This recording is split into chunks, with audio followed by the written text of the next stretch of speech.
Tucked away in central Washington near the winding Wenatchee River, Cashmere Convalescent Center calls itself a special place for those in need. You are responsible for this adult. People are paying and they expect you to take good care of their family. For Linda Freeman, it's become something else. Are you okay? Freeman invited us to go inside her sister's room in the dementia ward to see her condition. She is bedbound. She can't feed herself. She can't move her feet. She has trouble communicating, is nearly deaf, and can barely speak. We aren't saying her name or showing her face because of what happened earlier this year. Without that state worker coming to you and sharing this information with you, do you think Cashmere ever would have told you that your sister was sexually abused? No. No, not at all.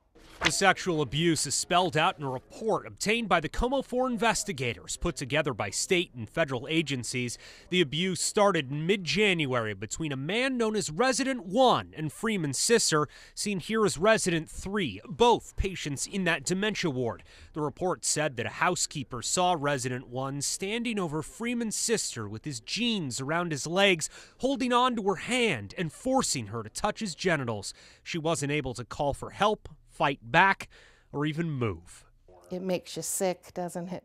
The housekeeper hollered at him to stop. The director of nursing was told, but no one outside Cashmere Convalescent Center knew it happened. The center did call Freeman, but only about her sister suddenly losing weight. And I said, you call me and tell me she's not eating, but you can't tell me why she's not eating.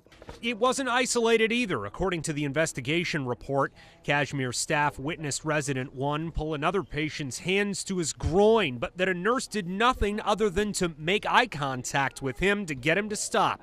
He also tried to get into Freeman's sister's room 2 more times until she was finally able to get staffers to understand that Resident 1 was sexually abusing her. The report says the director of nursing services viewed what was going on as nothing more than consensual activities between dementia patients. The man kept making advances, yet the director said, quote, "There isn't anything we can do until he crosses the line." How is that not enough? How does that not cross the line? All they had to do was call the state. What finally made that happen? On February 2nd, a staff member saw Resident 1 take the key to the dining room, followed him there, and found him fondling another dementia patient's breasts. The Como 4 investigators obtained that police report and 911 call with Chelan County. That he's getting more and more sexual with some of his exploits. In the end, they transported him to the hospital for a medication adjustment, not to treat him for the abuse. He's believed to be at Central Washington Hospital in Wenatchee. I actually brought them in. When we visited Cashmere Convalescent Center, operator Bill Dronin showed up. He'd already declined our request for an interview. Freeman lit into him. Your aides could have called when this first happened. Should have. We pressed him for more. That needs to be done more here. Here? Well, I'll talk to you off the record. Dronin admitted to us off camera that he was remorseful and that none of this should have ever happened. An apology is one thing, a punishment is another. That's illegal. And so we need to do further investigation. Senator Barbara Bailey chairs the legislature's Committee on Aging and Disability. She was disturbed by the situation at Cashmere and how the abuse went under the radar. Mandatory reporting is extremely important. It is the law. Prominent elder law attorney Mark Kosharadsky dismisses any talk of consent. After reading the reports, he believes not reporting this was deliberate. And the choice here was to cover it up, not to report it, pretend it's not happening.